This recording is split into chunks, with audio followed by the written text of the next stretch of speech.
अरे पोरे, किती आहेस वे तू? मग काय ठरवलंयस लग्नाचं तू? आई, तुला मी किती वेळा सांगितले की मला लग्नच नाही करायचंय. तुला कळत नाहीये का? अगं पण का नाही करायचंय तुला लग्न? अगं पोरी, का असं करायला लागल्यास? अगं तरुण मुलगी घरात बसली तर लोक माझ्या तोंडात शान घालतील.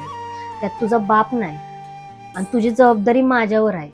आणि तूच असं केलंस तर कसं चालायचं? लोक काय म्हणतील याचा तू विचार करतेस. म्हणजे बाबा नाहीत म्हणून मी तुझ्यावर ओझं आहे का? अगं मला तुला सोडून जावंसं नाही वाटत. आई अगं मला याच घरात राहायचंय. अगं तुला ह्या घरात ठेवणं म्हणजे मला 4 लोकांच्या तोंडाला तोंड देणं. 4 लोक काय बोलतील तू याचा विचार नको करूस. अगं बाबांनी पण तेच केलं. ते पण तसंच वागले, कधी स्वतःसाठी जगले नाहीत. आणि आता तू पण तेच करतेस.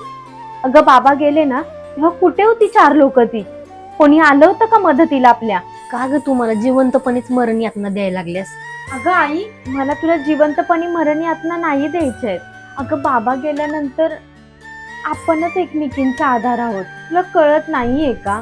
अगं तुझ्या बापानंतर तुझं लग्न हीच माझ्यासाठी खूप मोठी जबाबदारी. पण बिन लग्नाची पोरगी घरात ठेवली ना तर मला काही अडचण नाही. पण लोक तुझ्या चारित्र्यावर शिंतोडे उडवतील आणि ते मला बिलकुल पण चालणार नाही. आज जोडते तुझ्यासमोर, मायासाठी नाही पण गेलेल्या बापासाठी तरी लग्नाला तयार होतो.